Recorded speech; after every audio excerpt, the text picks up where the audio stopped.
চুটকি বাজানো, ঢেকুর তোলা, হাই তোলা, হিক্কি তোলা, নাক ফসফস করা, আঙুল মটমট করা, এগুলো তো আমাদের প্রতিদিনকার অ্যাক্টিভিটির অঙ্গ। মানে এগুলো আমরা প্রতিদিন সবসময় করে চলেছি। এবার এই যে চুটকি বাজানো, হাই তোলা, ঢেকুর তোলা, নাক ফসফস করা, এগুলোর ইংরেজি শব্দগুলো কি হবে? ভীষণ ইন্টারেস্টিং না?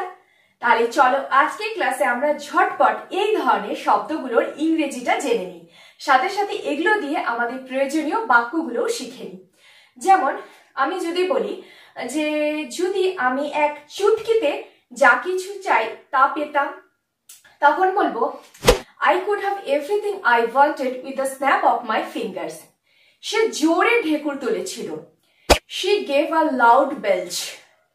ছেলেটা আঙুল মটমট করছিল। The boy was cracking the knuckles.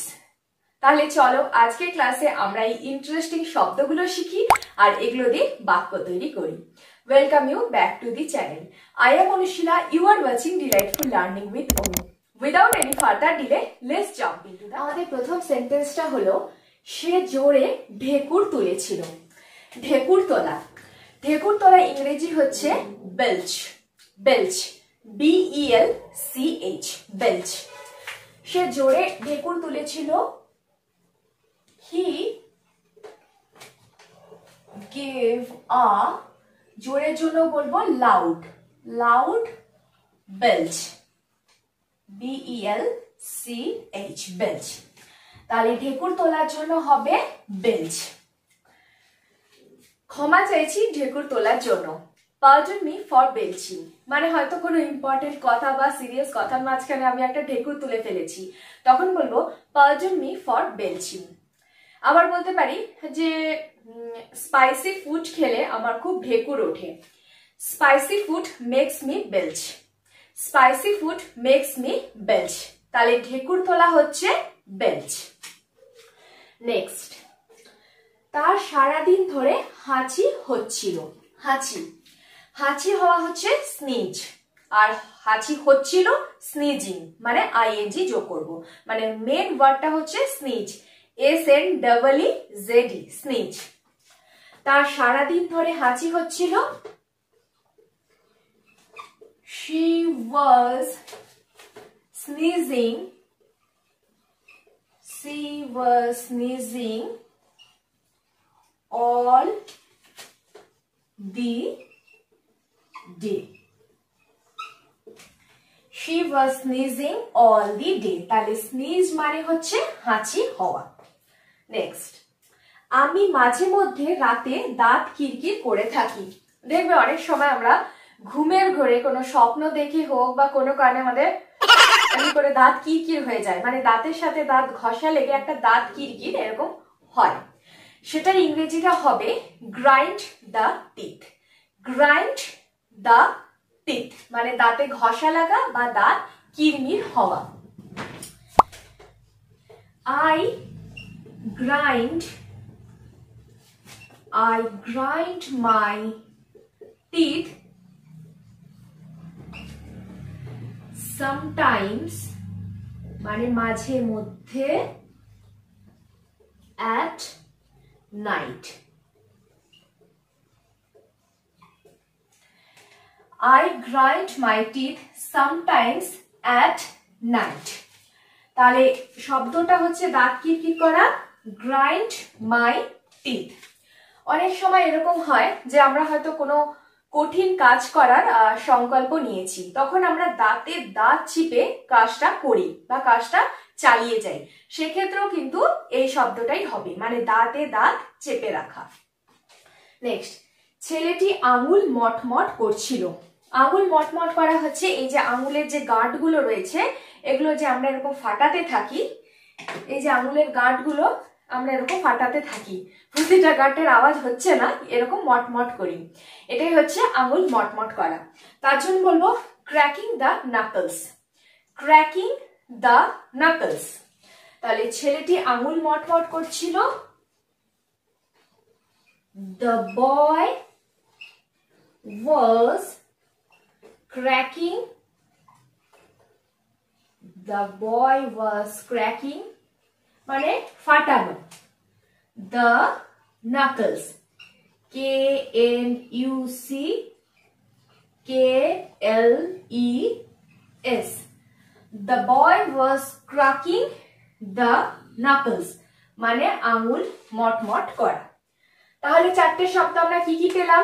একটা হচ্ছে ঢেকুর তোলা, বেলচ, হাঁচি হওয়া, স্নিজ, দাঁত কিরমির করা, গ্রাইন্ড দ্য টিথ, আঙুল মটমট করা, ক্র্যাকিং দ্য নাকলস। তোমরা স্ক্রিনশট নিয়ে নাও।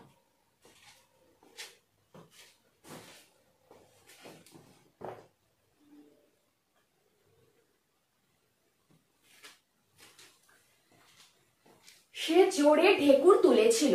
হি গেভ আ লাউড বেলচ। তার সারাদিন ধরে হাঁচি হচ্ছিল। She was sneezing all the day. আমি মাঝে মধ্যে রাতে দাঁত কিরকির করি। I grind my teeth sometimes at night. ছেলেটি আঙুল মটমট করেছিল। The boy was cracking the knuckles. দেখো এটা কে দিয়ে শুরু হয়েছে, কিন্তু এর প্রনাউন্সিয়েশন হবে নাকলস। Cracking the. ভিডিও করার সময় অনেক সময় অনেকগুলো ডগের বার্কিং এর আওয়াজে তোমাদের একটু ডিস্টার্ব হতে পারে। আসলে কি বলতো, রাস্তার একদম কাছে ঘরটা, তো এই সময় দেখি ঠিক রাত্রের দিকে সব ডগগুলো একসাথে বার্কিং করে। ঠিক আছে, ওদের ওদের মতো করতে দাও, আমরা আমাদের বিষয়টাকে কনসেন্ট্রেট করব। আমি যদি এক চুটকিতে সবকিছু পেতে পারতাম, এক চুটকিতে, তার জন্য বলবো snap the fingers, snap the fingers. আরেকটা খুব ইন্টারেস্টিং ফ্রেজ আছে, যখন আমরা বলি যে এটা তো এক চুটকিতে হয়ে যাবে, মানে বিষয়টা এতই সহজ যেটা আমি এক চুটকিতে করে ফেলবো, তখন বলবো ইটস আ স্ন্যাপ, ইটস না স্ন্যাপ। তাহলে এখানে হচ্ছে এক চুটকিতে বলতে বলবো স্ন্যাপ দি ফিঙ্গার্স।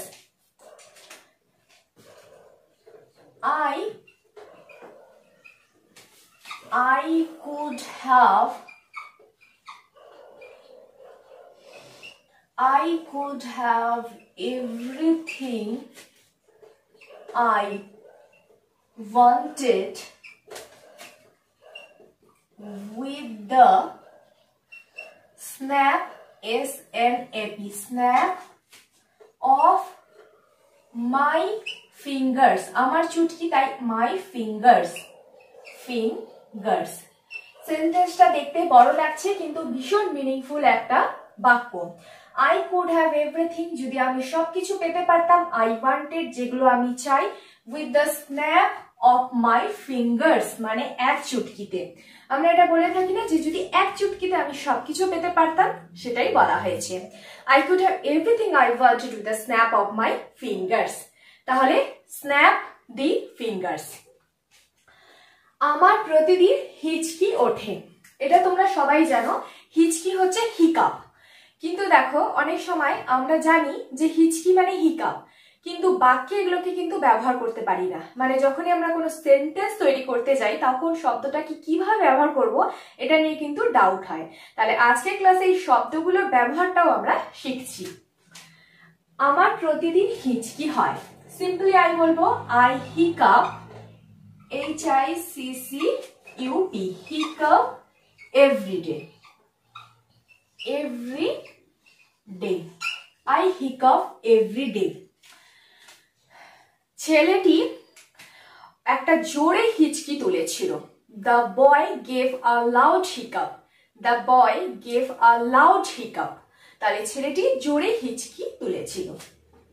নেক্সট, সে নিজের হাই তোলাকে আটকানোর চেষ্টা করছিল। সেন্টেন্সটা একটু ফানি লাগছে শুনতে। অ্যাকচুয়ালি অনেক সময় কি হয়, আমাদের যখন হাই ওঠে তখন আমরা হাইটাকে আটকানোর চেষ্টা করি, মানে যাতে না ওঠে এরকম। তো এই যে আটকানোর চেষ্টা, সেটার একটা ইংরেজি আছে, সেটা খুব সুন্দর। আর প্রথমে আমি বলি যে হাই তোলা ইংরেজি হচ্ছে ইয়ন, ইয়ন, YAWN, ইয়ন। তাহলে সে নিজের হাই তোলাকে আটকানোর চেষ্টা করেছিল। She managed to stifle a yawn, YAWN, ইয়ন। She managed to stifle a yawn. দেখো এই স্টাইফল ওয়ার্ডটা হচ্ছে খুব ইন্টারেস্টিং। স্টাইফল মানে হচ্ছে কোনো কিছুকে আটকানোর চেষ্টা করা, মানে আমার ঢেকুর উঠছে বা হাই উঠছে, আমি ওটাকে আটকানোর চেষ্টা করছি, তখন বলবো স্টাইফল।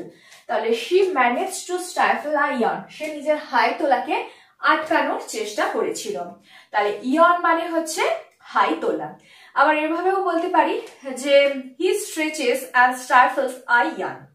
He stretches and stifles a yawn, মানে সে হচ্ছে নিজের হাত পাকে ছড়িয়ে মানে স্ট্রেচ করেছিল, প্রসারিত করেছিল, আর নিজের হাইটাকে আটকানোর চেষ্টা করেছিল। তার নাক ডাকাতে আমাদের ঘুমের ব্যাঘাত হয়। নাক ডাকা এর ইংরেজি তো আমরা জানি স্নোর, যার জন্য বলি স্নোরিং। এবার এটাকে বাক্যে কিভাবে ব্যবহার করব? তার নাক ডাকাতে আমাদের ঘুমের ব্যাঘাত হয়, তার জন্য বলবো his snore disturbed our sleep.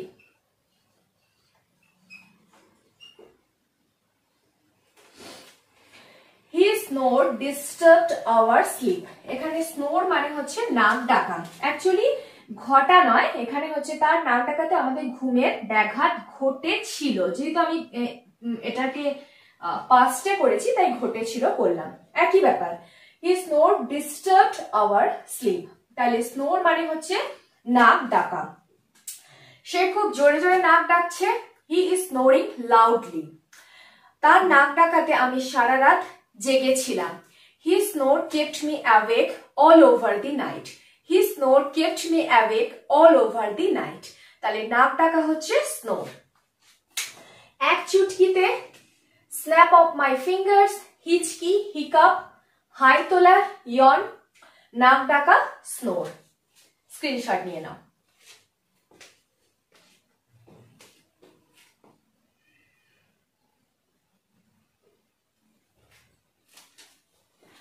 আমি যদি এক চুটকিতে সবকিছু পেতে পারতাম, I could have everything I wanted with a snap of my fingers.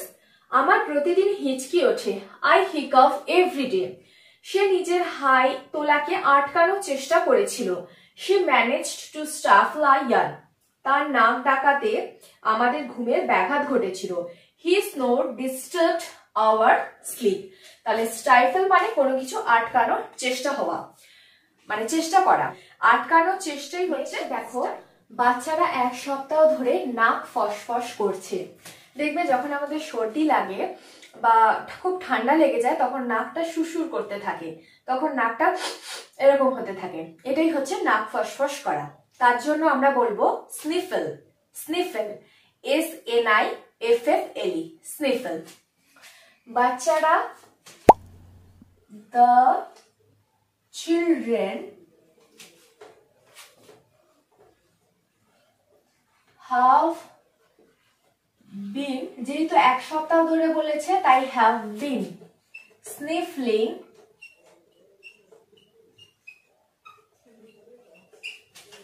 for a week now.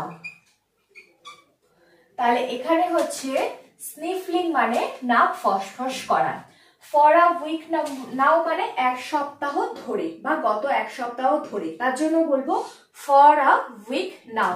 দেখো এখানে হ্যাভ বিন হয়েছে কারণ এটা হচ্ছে প্রেজেন্ট পারফেক্ট কন্টিনিউয়াস টেন্স, শুরু হয়েছে এখনো চলছে, তারই হলো স্নিফল হচ্ছে নাক ফসফস করা। নেক্সট, আমি শান্তির শ্বাস ফেলেছিলাম। শ্বাস ফেলা মানে এই ব্যাপারটা, এই যে শ্বাস ফেলা তার জন্য বলবো সাই, SIGH, SIGH। আচ্ছা, আমি শান্তির শ্বাস ফেলেছিলাম, I breathed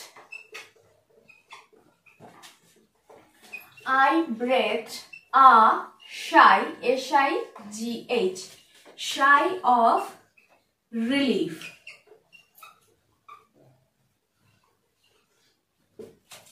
I breathed a sigh of relief মানে হচ্ছে শান্তির শ্বাস ফেলা, আর এখানে সাই মানে হচ্ছে শ্বাস ফেলা। সে একটা গভীর শ্বাস ফেলেছিল, She gave a deep contented sigh. She gave a deep contented sigh. তাহলে SIGH sigh মানে হচ্ছে শ্বাস ফেলা। তাহলে দুটো শব্দ পেলাম, একটা হচ্ছে স্নিফলিং বা স্নিফল মানে নাক ফসফস করা, আর একটা হচ্ছে শ্বাস ফেলা যেটা হচ্ছে সাই, SIGH Sai.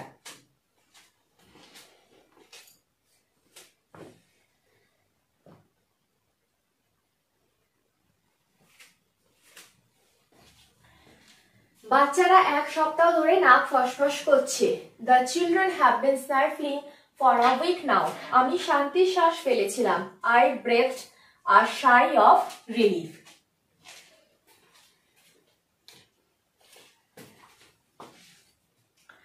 So that's the end. It brings me at the end of the class. আমরা অনেক কষ্ট করে হার্ড ওয়ার্ক করে ভিডিওগুলো বানাই যাতে তোমরা জিনিসগুলো খুব ভালো করে বুঝতে পারো আর ভিডিও থেকে কিছু অন্তত শিখতে পারো।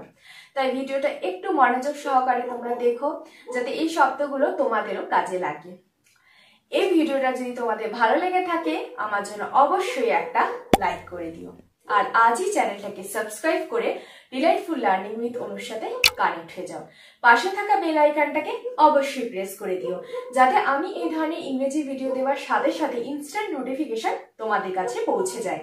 আর নিচের কমেন্ট বক্সে কমেন্ট করে তোমাদের মতামত আমাকে জানিও। তোমাদের কমেন্টস কিন্তু আমার কাছে খুব ইম্পর্টেন্ট।